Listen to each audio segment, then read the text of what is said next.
रात। और आज की कहानी है राज काली परछाई का। तनु और आर्यन ने मनाली में एक घर किराए पर लिया था, जिसके आसपास कोई और घर नहीं था। आर्यन की नौकरी फॉरेस्ट डिपार्टमेंट में थी, इसीलिए जंगलों के आसपास ही उसे एक अच्छा सा घर कम कीमत पर किराए पर मिल गया। उसके घर के पीछे ही जंगल था, जहां बड़े बड़े पेड़ लगे थे, जो उनके बेडरूम की खिड़की से साफ नजर आते थे। तन्नू को बस दो ही चीजों का शौक था, एक पढ़ना और दूसरा फोटोग्राफी करना।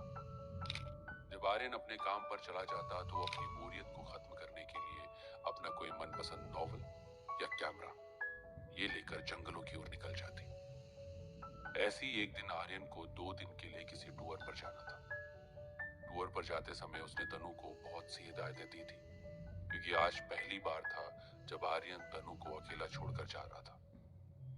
आर्यन, मैं कोई बच्ची थोड़ी ना हूं जो तुम मुझे इतनी हिदायतें दे रहे हो। तुम आराम से जाओ, मैं अपना ध्यान खुद रख लूंगी। ओके? मुझे पता है तनु, तुम अपना ध्यान रख सकती हो, लेकिन फिर भी मेरा फर्ज बनता है कि मैं तुम्हें समझाऊं। समझी? हाँ ठीक है बाबा, मैं ध्यान रख लूंगी, अब तुम जाओ।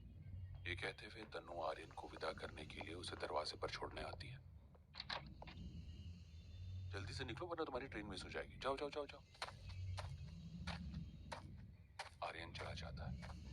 तनु दरवाजा बंद करके अंदर आ ही रही होती है कि घर के ही गार्डन से उसे पत्तों की सरसराहट सुनाई देती है, जैसे कि कोई चल कर आ रहा हो। तन्नू ने चौंक कर उस ओर देखा, मगर वहां कोई नहीं था।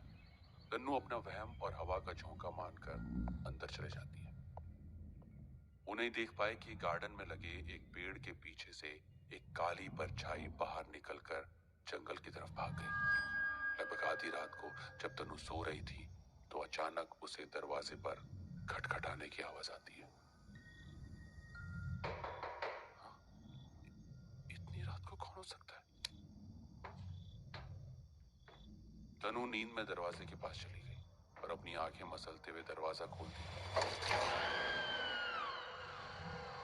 मगर सामने का नजारा देखकर उसके रोंगटे खड़े हो गए।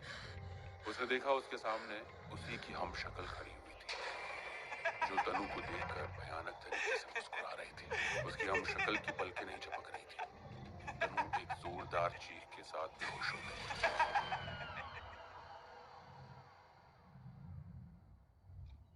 सुबह उसकी आंख उसके बिस्तर पर खुली।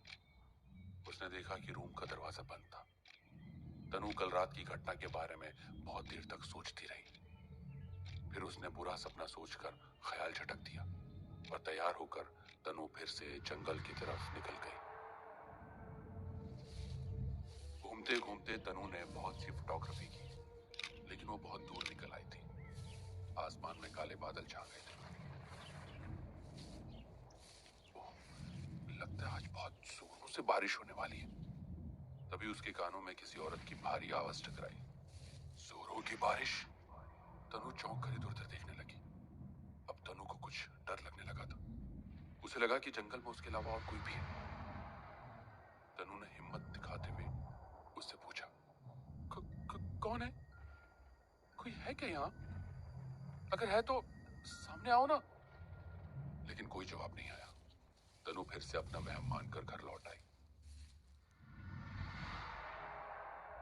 दिन भर का काम करते करते दोपहर से कब रात हो गई तनु को पता ही नहीं चला। खाना खाकर तनु एक नॉवल पढ़ने बैठ गई। रात के 10 बज चुके थे। पढ़ते पढ़ते जब वो थक गई तो बाहर ड्राइंग रूम में आ गई और टीवी देखने लगी।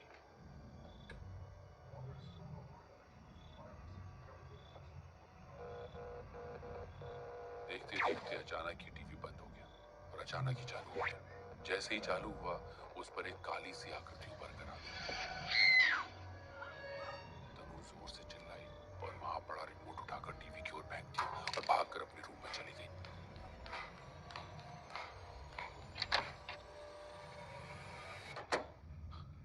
हे भगवान, ये क्या था?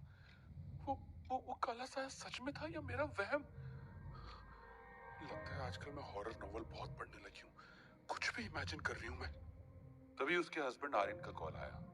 तनु ने उसे सारी घटना बताई। जवाब में आर्यन बोला, तनु, ये सब नींद पूरी ना होने के साइड इफेक्ट्स हैं। तुम चुपचाप काट कर सो गई। थोड़ी देर बाद उसका फोन फिर से बजा। तनु को लगा कि शायद आर्यन का कॉल होगा। उसने कॉल रिसीव किया। क्या हुआ आर्यन, सोने दो ना, अभी तो नींद लगी थी मेरी। मगर फोन से एक भयानक सी आवाज तनु को सुनाई दी। तनु की तो सांसें अटक गई। चले जाओ यहाँ से, वरना सबको मार डालूंगी। मेरे घर से जाओ, जाओ।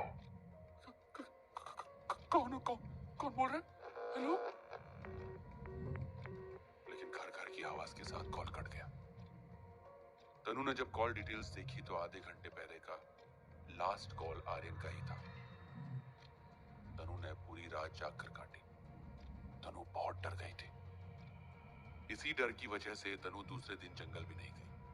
उसका टीवी तो पहले ही टूट चुका था। अब कल वाले कॉल के बाद उसका फोन भी खराब हो चुका था, जिसके कारण वो आर्यन को कॉल नहीं कर पा रही थी। देखते ही देखते दूसरा दिन भी बीत गया। अगली सुबह आर्यन आने वाला था। तनु ने वो रात भी जागते हुए काटी।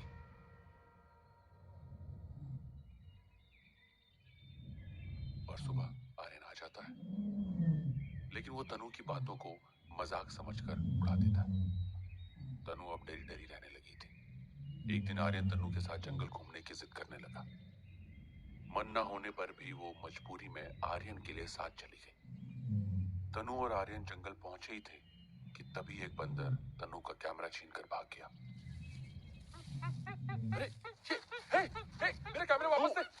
अरे तनु कहाँ जा रही है? उसके पीछे मेरा कैमरा।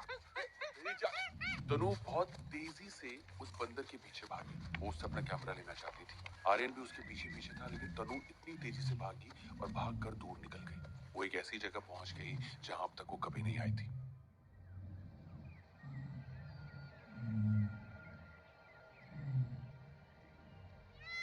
एक ऐसी जगह जैसे कि कोई स्वर्ग हो।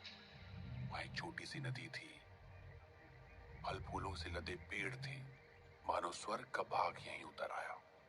तनु ये सब देखकर बहुत खुश हो गई। थोड़ा आगे चलकर देखा तो उसे अपना कैमरा नीचे जमीन पर पड़ा मिला।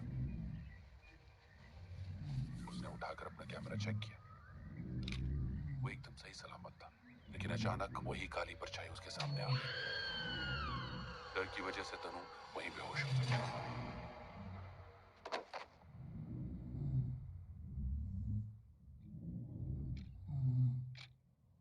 तनु को जब होश आया तो उसने खुद को अपने कमरे में पाया। पास ही आर्यन और कुछ लोग भी बैठे थे। क्या हुआ तनु तुम्हें? और तुम घूमते घूमते उस कचरे वाली जगह पर कैसे पहुंच गई थी? वहां दलदल था, दलदल। अगर तुम दलदल में गिर जाती तो? वो तो भला हो इन लोगों का जिन्होंने खेत जाते हुए तुम्हें देख लिया और मुझे इन्फॉर्म कर दिया। कुछ देर बाद गांव वाले वापस चले गए। गांव वालों के साथ आई एक औरत ने जाते जाते तनु की ओर देखा और देखते देखते उसकी आंखें लाल हो गई। तनु चिल्ला उठी, आर्यन, आर्यन, वो औरत। तनु, कौन सी औरत? वहां कोई नहीं है। तुमने मेरी बातों को मजाक में लिया है ना आर्यन? मैं पागल नहीं हूँ।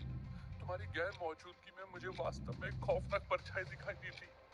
मेरी बात का यकीन करो, इस घर में वाकई कोई है आर्यन। तनु ये बोल ही रही थी कि अचानक बहुत जोरों से आवाज आई। ऐसा लगा मानो कहीं विस्फोट हुआ। दोनों बाहर भागते हुए आए। हॉल में देखा तो कैमरा टूटा पड़ा था। वो दोनों देख ही रहे थे कि अचानक एक काली बिल्ली चिल्लाती हुई आई और किचन में घुस गई। अब ये कहां से आ गई? ये कहते हुए आर्यन किचन में चला गया। तनु भी भागते हुए आर्यन के पास चली गई। सामने का मंजर देखकर आर्यन और तनु के होश उड़ गए। अचानक वो बिल्ली काले धुएं में परिवर्तित हो गई और देखते ही देखते उसने एक भयानक काली परछाई का रूप ले लिया।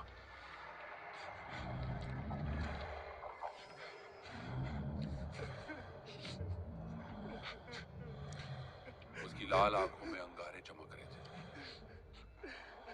आर्यन हकलाते हुए बोला, कौन कौन हो तुम? एक भयंकर गर्जना के साथ वो काली परछाई बोली, चले जाओ यहाँ से। वर्षों से इंसान यही सोचता आया है कि इस पृथ्वी पर वो अकेला है। ये इंसान की सबसे बड़ी गलतफहमी है। पहले इंसान ने हमारी जगह पर अपना घर बसाकर हमें इन जंगलों में भटकने के लिए छोड़ दिया, मगर इंसान को यहाँ भी सुकून नहीं आया। चले जाओ यहाँ से। अचानक किचन में बर्तन गिरने लगे और घर के सारे फर्नीचर उड़ने लगे। तनु और आर्यन को भी उस परछाई ने अपने इशारे पर हवा में लटका रखा था। दोनों की डर के मारे जान निकल रही थी। आर्यन, देखो, सुनो, हम यहाँ से चले जाएंगे। प्लीज प्लीज हमें छोड़ दो। हम ये सब कुछ छोड़कर चले जाएंगे और फिर कभी यहाँ वापस नहीं लौटेंगे। प्लीज प्लीज हमें छोड़ दो। प्लीज प्लीज छोड़ दो हमें, प्लीज। उस परछाई ने बिना कुछ बोले आर्यन और तनु को नीचे पटक दिया। तुरंत आर्यन ने तनु का हाथ थामा और उसे लेकर वो घर छोड़कर वहां से निकल गया। कुछ ही महीनों बाद वहां एक और कपल रहने आया, लेकिन उसके कुछ ही दिनों बाद उनकी मौत की खबर आई। कहते हैं आज भी वो काली परछाई उसी घर में घूमती नजर आती है। कौन है, कहां से आई है और इस घर से उसका क्या वास्ता है, ये आज तक एक खौफनाक राज बना हुआ है। और काली परछाई का ये राज शायद हमेशा राज ही रहेगा।